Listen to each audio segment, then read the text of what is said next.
Recording in progress.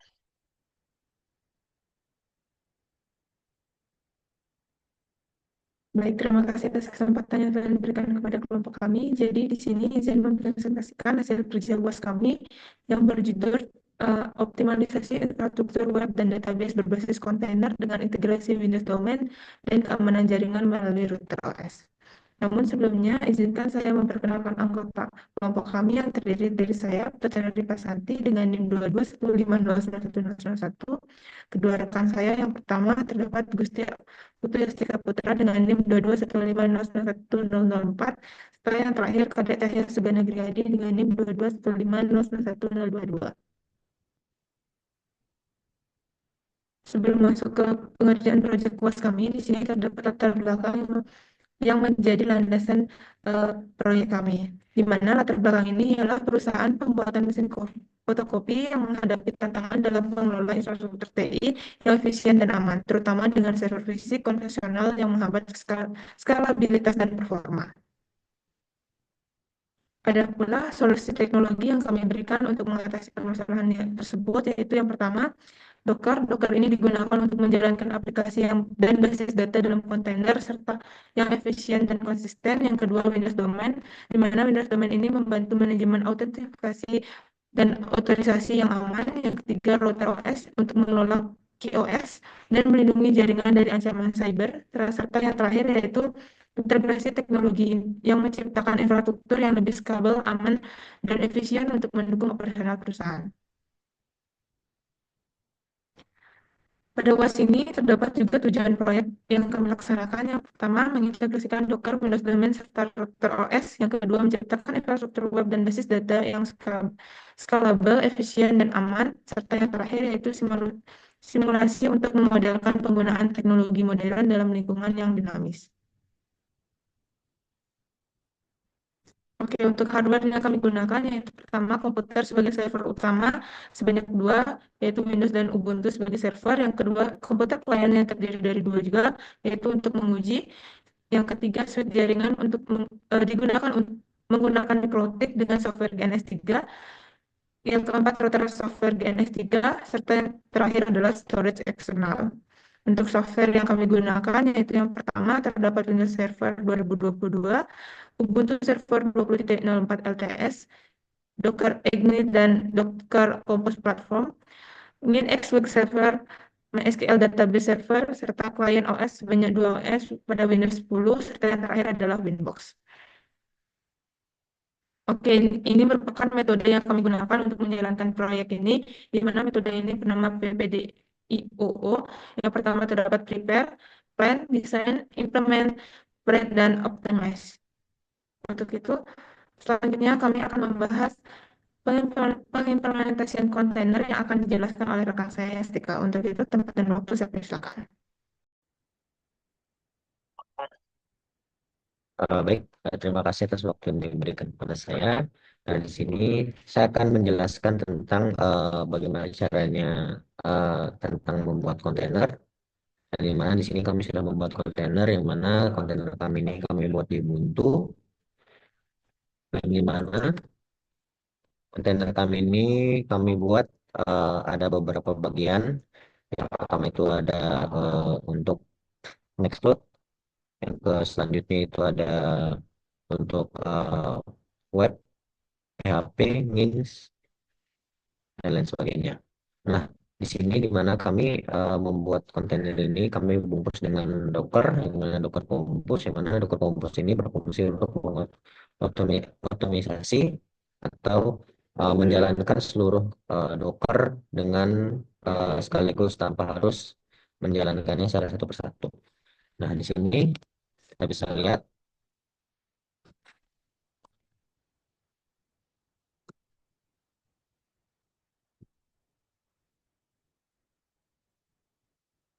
Nah, di sini kita bisa lihat saya sudah membuat uh, file Docker dengan nama database UAS, di mana dalam database UAS ini berisi kontainer-kontainer yang telah kami buat. Mana kita akan masuk dulu ke direktori database UAS-nya.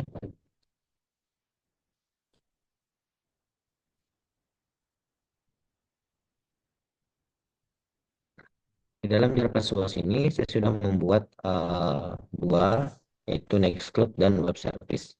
Di mana untuk dalam mengaktifkannya itu kita harus masuk ke dalam directory dari kedua Docker ini. Yang pertama kita akan mengaktifkan Nextcloud-nya dulu dengan cara kita masuk dulu ke directory-nya.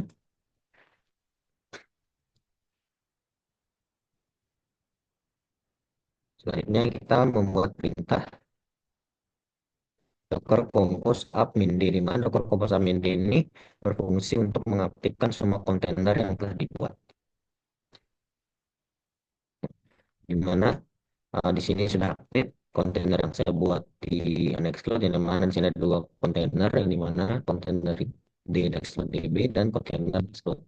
Yang di mana untuk mengecek apakah dia sudah aktif, kita bisa melakukan Docker PS. Di mana di sini sudah terlihat bahwa ada beberapa Docker yang sudah aktif, di mana untuk ada bagian Nextcloud-nya. Selanjutnya kita akan aktifkan untuk web service-nya. Kita keluar dulu, kita masuk ke jadi web service-nya.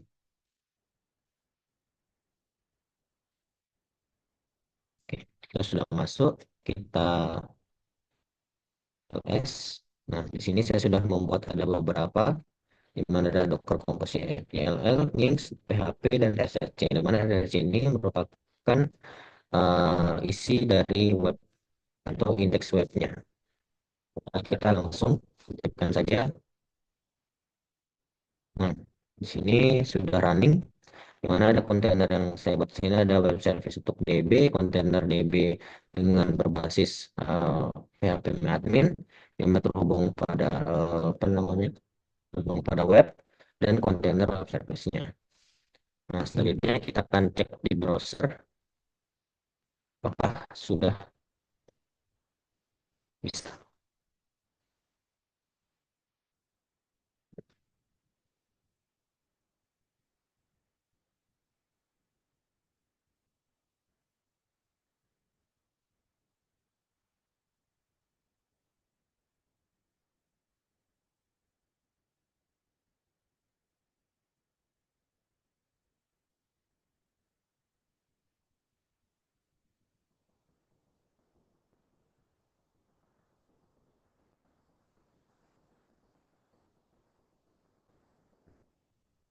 Ini saya sudah membuka browser, dan dimana kita akan cek dulu untuk Nextcloud-nya apakah sudah bisa terhubung atau sudah bisa diakses di website atau belum. Nah, di mana di sini saya mengset untuk port dari Nextcloud-nya itu 8080.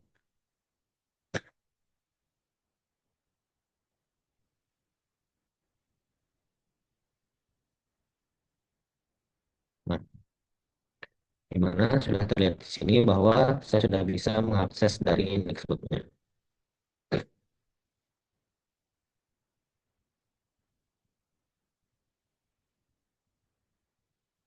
Nah,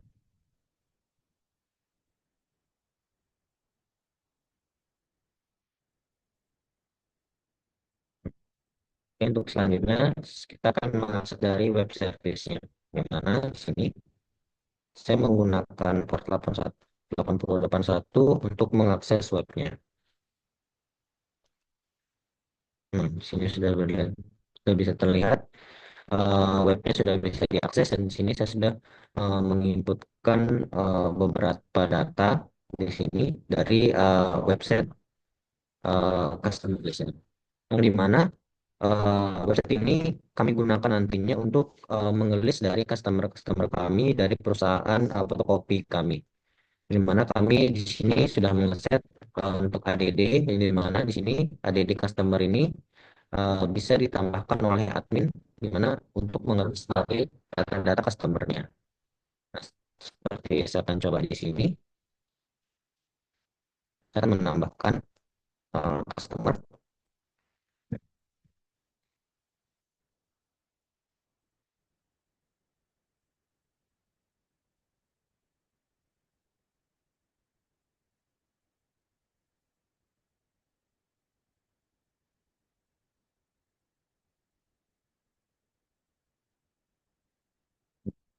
seperti yang sudah tertinggi bahwa eh, username atas nama Cahaya ini atau customer atas nama Cahaya sudah bisa ditambahkan. Dan di sini juga kami menambahkan fitur edit dan delete, di mana di sini bisa diedit. Misalnya ada kesalahan untuk memasukkan customer, kita bisa di sini. Misalnya addressnya kita mau ganti jadi Surabaya.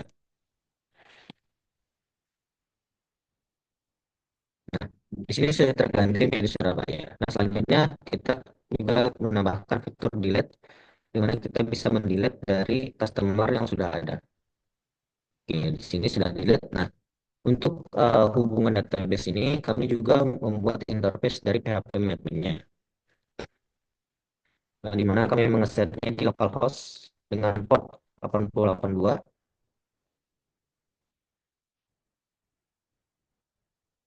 Nah, di sini sudah masuk, kita login. Nah, di sini sudah masuk ke interface-nya, di mana data-data tadi itu sudah masuk ke dalam data yang di sini. Nah, di sini sudah ada di sini ada Gusti Putri Aska Putra, Cahaya dan Chandra Santi.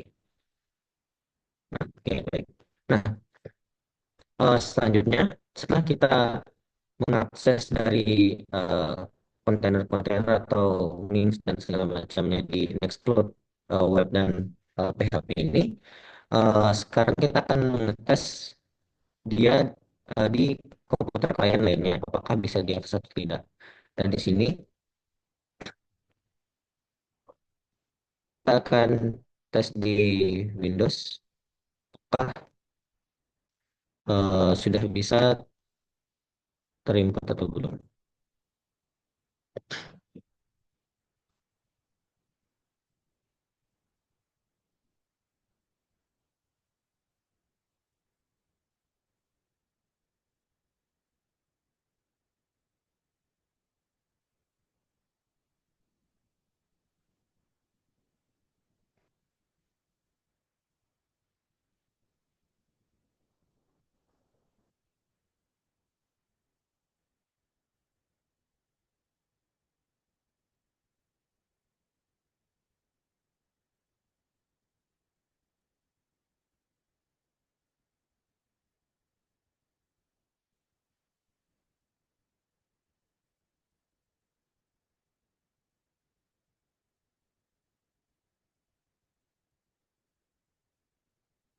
Oke. Baik, di sini kita akan mengakses untuk webnya. Kita akan memakai IP dari si webnya tadi. Nah, di mana IP untuk default dari Ubuntu itu 192.168.114, dengan kita memasukkan juga portnya, maka website kita akan bisa diakses melalui komputer lainnya, yang di mana syarat dari hal ini harus satu jaringan, di mana kami menggunakan GNS3 untuk membuatnya menjadi satu jaringan, di mana kita akan ngecek juga di bagian eh, kita akan cek di bagian oke,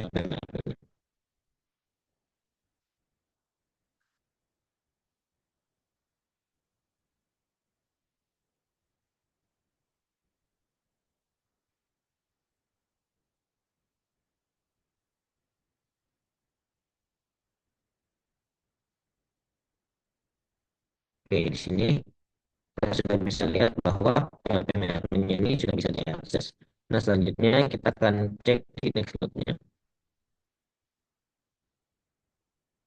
Oke, yang mana berhubung laptop ini sudah saya coba tadi, nah ini sudah bisa berhasil, sudah bisa masuk ke dalam dashboardnya dengan port 192, dengan IP 192 dengan port 80 80.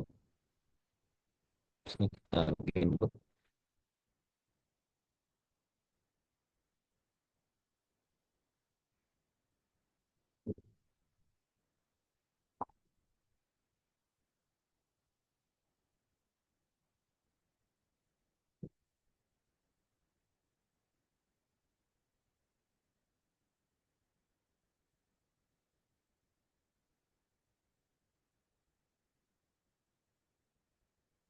buka ulang dulu karena tadi itu sudah expired.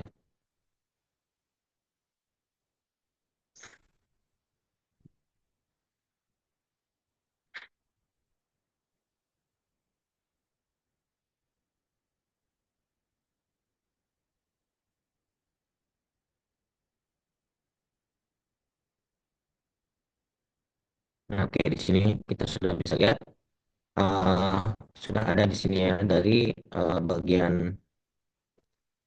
Nextcloud-nya. Nah, di mana di sini dalam Nextcloud ini sudah bisa diakses di eh, komputer lain atau PC lainnya. Di mana fungsi dari Nextcloud ini ada beberapa fitur di mana di sini kita bisa save folder.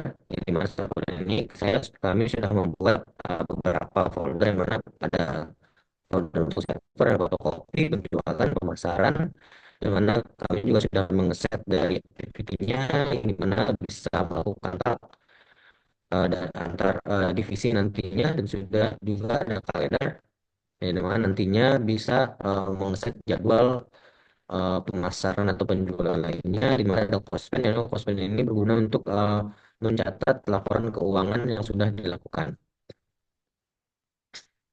Oke, nah selanjutnya setelah itu saya akan mengecek dari policy atau QoS dari Windows-nya.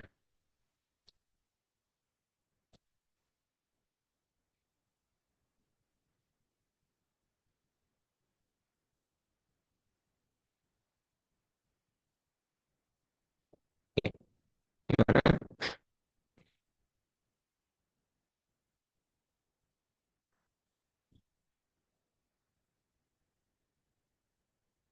Oke, baik di sini yang saya bilang tadi, kami sudah mengeset dari peraturan atau QoS dari Metrotik yang sudah kami buat, ya mana kami di sini menggunakan Winbox, yang dimana Windows ini kami mengeset atau mendelimit smart paketnya, yang mana adalah max limit dari kecepatan atau berbagi bandwidth dari masing-masing setiap PC, yang dimana di sini di bagian firewall kami sudah mengecek di emailnya untuk 3 IP, yang dimana yang pertama itu adalah IP untuk nge-set bandwidth untuk server, kedua pemasaran, dan ketiga adalah untuk penjualan.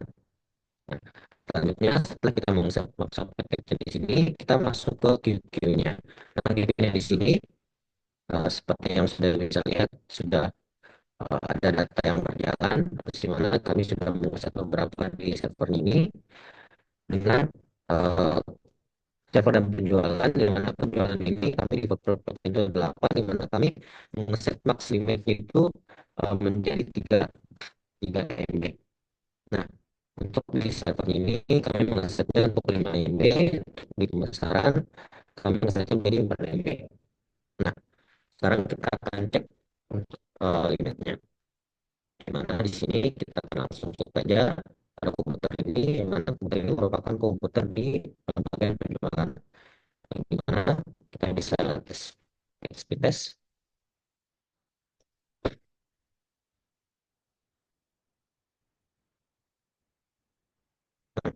di mana penjualan tadi itu dengan maksimalnya itu 3 MB.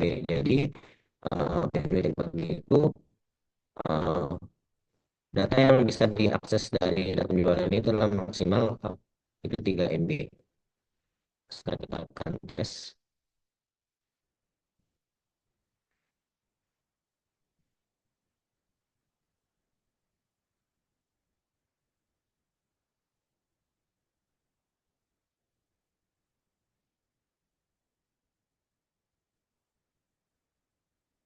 untuk presentasi berikutnya untuk GPU pada Windows Server dan Windows Domain akan dijelaskan oleh rekan saya.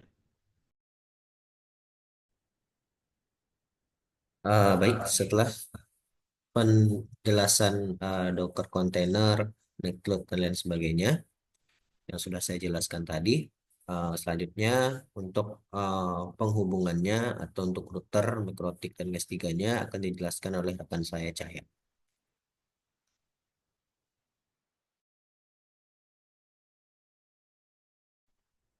Baik, terima kasih atas waktunya. Di sini saya akan menjelaskan mengenai penjelasan topologinya.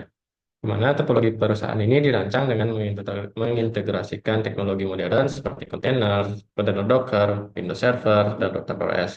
Kemudian dalam topologi ini terdapat seperti server utama, di mana di sini menggunakan dua server, yaitu Windows Server untuk manajemen domainnya dan QoS Quality of Service, serta Ubuntu Server yang digunakan untuk menjalankan platform Docker untuk aplikasi berbasis kontainernya. Kemudian di mana Docker ini itu digunakan untuk mengelola layanan aplikasi seperti Nginx itu untuk web servernya dan juga MySQL untuk database servernya. Kemudian Docker Compose di sini digunakan untuk mengotomatisasi konfigurasi layanan. Kemudian perlu diketahui juga domain perusahaan ini itu diberi nama pengusaha muda dan digunakan untuk autentikasi serta manajemen akses pengguna. Di mana Windows Server itu berfungsi sebagai domain controllernya untuk mengelola kebijakan keamanan dan akun pegawai. Mana switch di jaringan ini itu digunakan untuk mendukung konektivitas antar perangkat dalam jaringan lokal perusahaan. Dan switch di sini mengimplementasikan virtual VLAN atau virtual LAN untuk memisahkan lalu lintas jaringan antara divisi penjualan dan juga divisi pemasaran. Dengan konfigurasi VLAN ini, switch membantu memastikan bahwa data yang dikirimkan itu tetap terisolasi dan juga aman, serta mendukung performa jaringan yang lebih baik dengan mengurangi kemacetan lalu lintas. Kemudian di sini terdapat dua komputer klien yang dihubungkan ke domain Windows dengan kebijakan GP atau grup objek grup polisi objek. Kemudian di sini kami juga telah melakukan konfigurasi pada mikrotiknya dan juga PC-PC-nya, di mana pada mikrotiknya di sini kami telah menambahkan atau mendaftarkan IP-nya secara DHCP. Misalnya di sini saya akan menunjukkan hasil-hasilnya saja, tidak melakukan konfigurasi ulang, misalnya seperti IP DHCP.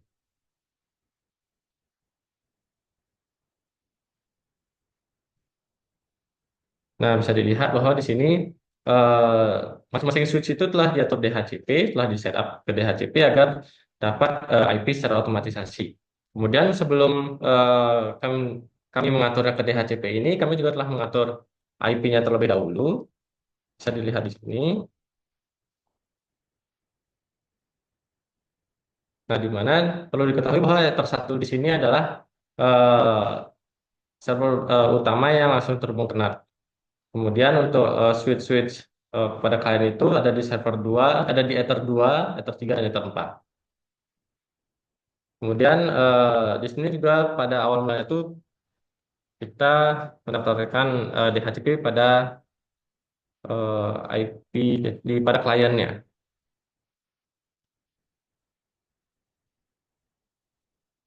Nah, di sini mendapatkan IP-nya 192.168.1.2.1.6/24. Kemudian juga di sini kami telah mengatur eh, firewall-nya menjadi NAT dengan aturan masquerade agar bisa tersambung koneksi internet secara lokal. Kemudian bisa kita tes misalnya di PC 2 atau PC 5 ya, boleh juga di sini kita mengecek apakah di sini sudah tersambung ke internet atau tersambung pada pada switch-nya.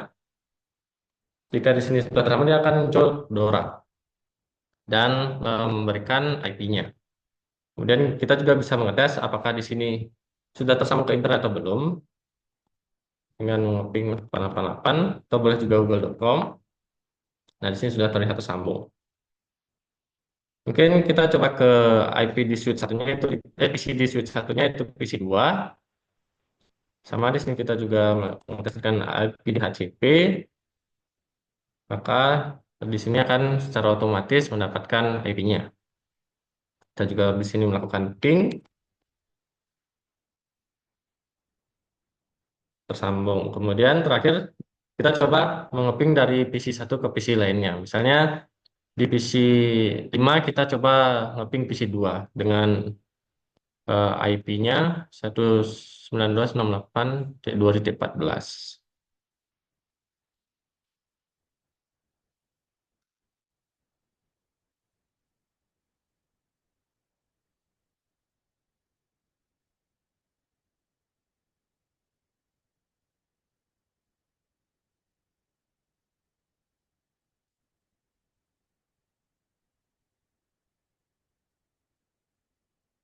Nah, di sini menunjukkan bahwa antar PC sudah tersambung. Mungkin sekian yang akan saya presentasikan. Untuk materi selanjutnya akan dijelaskan oleh rekan saya Chandra. Terima kasih.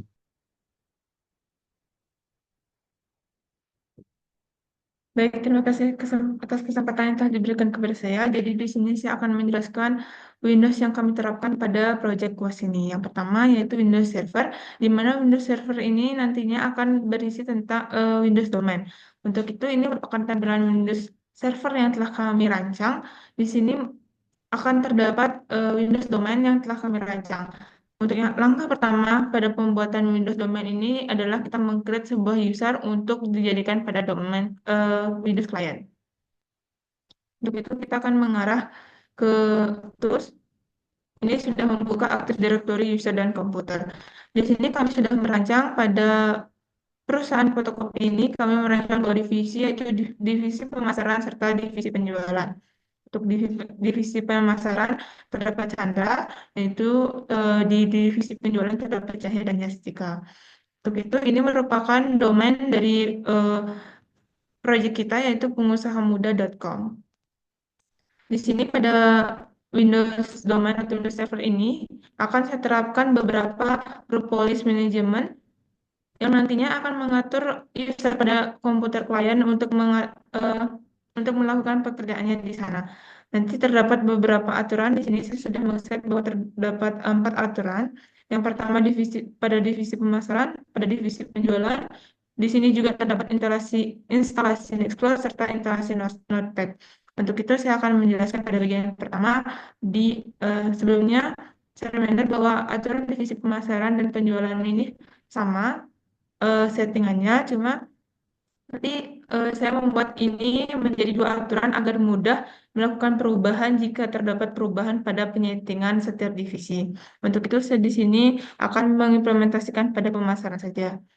Untuk melihat yaitu yang pertama pada bagian edit. Hal yang pertama yang saya atur pada GPO ini adalah pengaturan keamanan jaringan.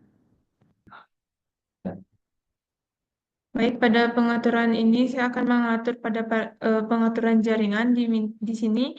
Setelah melakukan pengaturan pada jaringan, bisa dicari pada bagian user configuration, lalu pada policy, network configuration. Di sini saya memilih prohibit access to property of component of a LAN connection. Jadi gunanya mengatur jaringan ini yaitu mencegah pengguna untuk mengubah pengaturan jaringan seperti IP address atau DNS yang nantinya dapat menyebabkan masalah konektivitas atau bypass jaringan domain.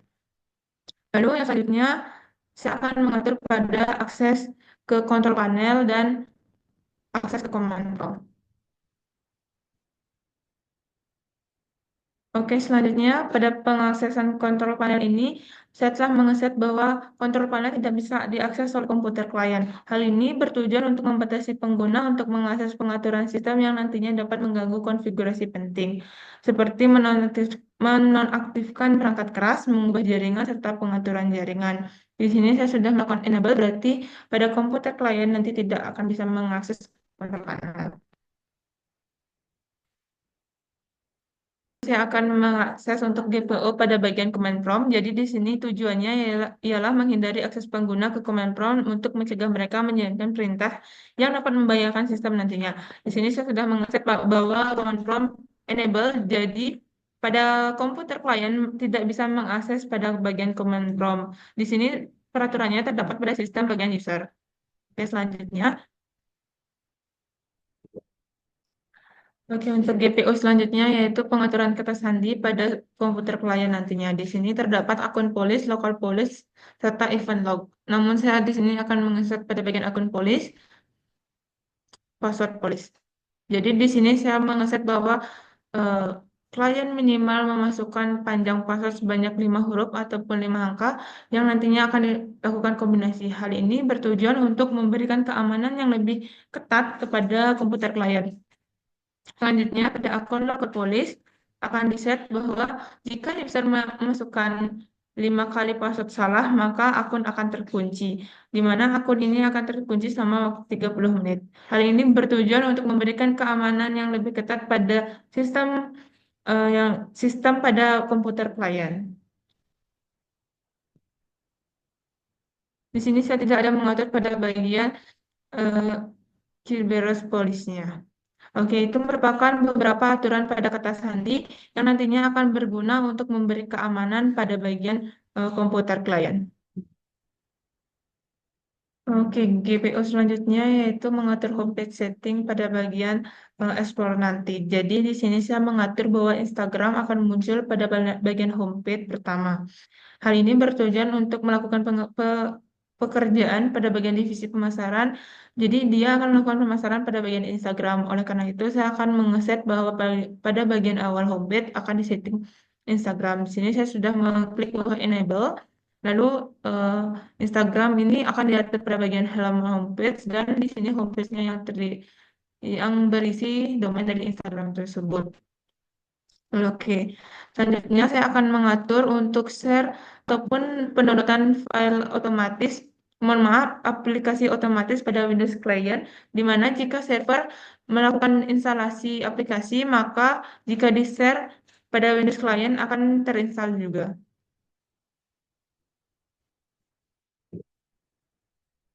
Oke, GPO yang selanjutnya adalah jika saya menginstal sebuah aplikasi pada bagian Windows Server atau Windows Domain, nanti akan langsung terinstall pada bagian Windows Client jika file tersebut saya bagikan. Untuk pengaturannya yaitu di pertama, kita akan membuat sebuah folder yang nanti kita akan bagikan. Lalu pada bagian properti ini, nanti kita akan melakukan share ke Windows Client yang kita inginkan. Di sini saya sudah melakukan sharing kepada Windows Client, lalu langkah selanjutnya yaitu pada bagian Propolis. Pada bagian software setting ini kita akan menambahkan aplikasi yang kita ingin sharing. Di sini saya sudah mencoba aplikasi Nextcloud serta aplikasi Notepad. Untuk perlihatan selanjutnya nanti akan saya jelaskan. Di sini nantinya aplikasi Nextcloud atau Notepad ini akan terinstall secara otomatis pada bagian Windows Client, namun memerlukan beberapa waktu untuk melakukan instalasi. Grup polis selanjutnya yaitu memberikan informasi kepada pengguna komputer klien yang nantinya pesan ini akan tampil sebelum klien login melalui komputer klien. Di sini saya telah mengeset pada bagian message text untuk titelnya yaitu perhatian pada Windows Client. Selanjutnya untuk isian dari teksnya yaitu jika melanggar akan dikenakan hukuman. Jadi nanti eh, ap- jalan sistemnya yaitu sebelum login ke komputer klien, maka pesan ini akan muncul pada bagian awal sebelum melakukan login. Oke, di sini saya sudah berada pada eh, Windows Client. Di sini yang telah saya atur tadi ialah memberi sebuah peringatan sebelum klien itu login. Ini merupakan tampilan peringatan yang telah saya set yaitu peringatan keamanan divisi pemasaran. Lalu teks yang terdapat ialah Anda sedang mengakses sistem milik perusahaan ini. Jadi jika terdapat eh, jadi ini sudah dijalankan untuk kita next. Oke. Sebelumnya saya sudah melakukan proses login dengan memasukkan username dan teks sandinya. Sini kita tunggu sebentar.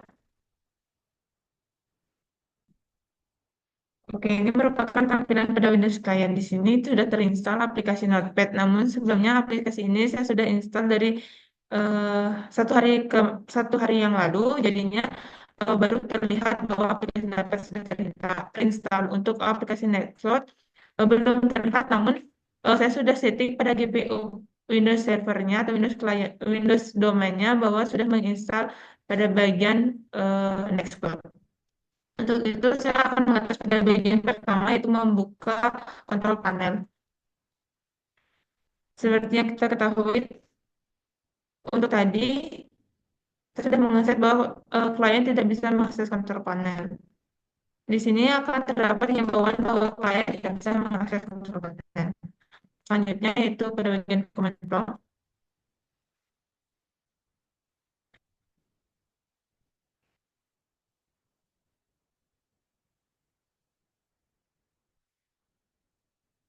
Oke, di sini saya sebelumnya telah mengatur bahwa klien tidak bisa mengakses command prompt. Jadi di sini saya sedang mencobanya membuka.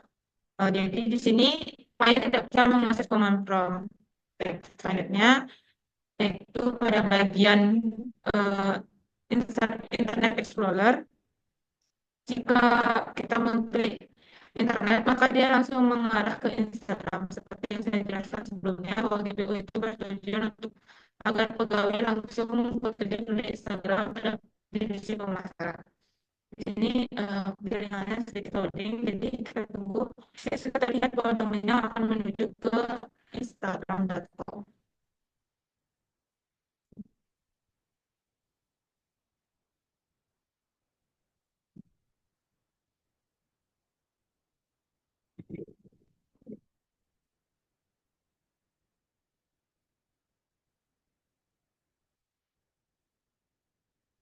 Jadi ini merupakan tampilan Instagramnya. Instagram sudah terlihat. Di sini nantinya akan masuk login ke dalam Instagram. Eh, Tadi saya terlewat sedikit bahwa saya akan menjelaskan pada bagian Windows Server ini karena di sini nantinya akan terdapat Nextcloud yang sudah kami install.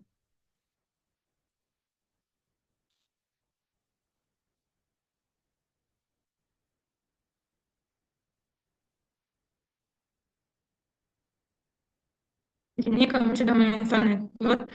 Jadi nanti aplikasi ini akan terlihat pada bagian ini. Sebelumnya ini eh, belum diaktifkan, nanti akan mengarah eh, ke webnya juga. Oke, sekian presentasi dari saya. Di sini saya akan menyampaikan kesimpulan pada akhir presentasi.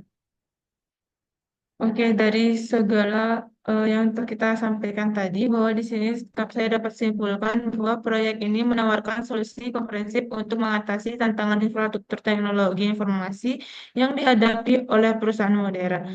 Dengan memanfaatkan Docker sebagai teknologi kontainer, perusahaan dapat menjalankan layanan web dan basis data dengan lebih efisien, konsisten, serta mudah dikelola. Integrasi dengan Windows Domain melalui Windows Server memungkinkan manajemen pengguna yang terpusat, mendukung autentikasi dan otorisasi yang aman. Selain itu, router OS yang telah kami implementasikan ini berguna untuk memperkuat keamanan jaringan dan memastikan alokasi bandwidth yang optimal melalui penggunaan QoS. Melalui simulasi jaringan berbasis GNS3, integrasi teknologi ini memberikan gambaran nyata tentang bagaimana perusahaan dapat meningkatkan skalabilitas, efisiensi, serta keamanan infrastruktur mereka untuk memenuhi kebutuhan bisnis di era digital yang dinamis dan kompleks. Oke, sekian presentasi dari kelompok kami. Mohon maaf bila terdapat kesalahan kata yang disengaja maupun tidak disengaja. Untuk itu saya akhiri dengan presentasi ini dengan terima kasih dan salam satu.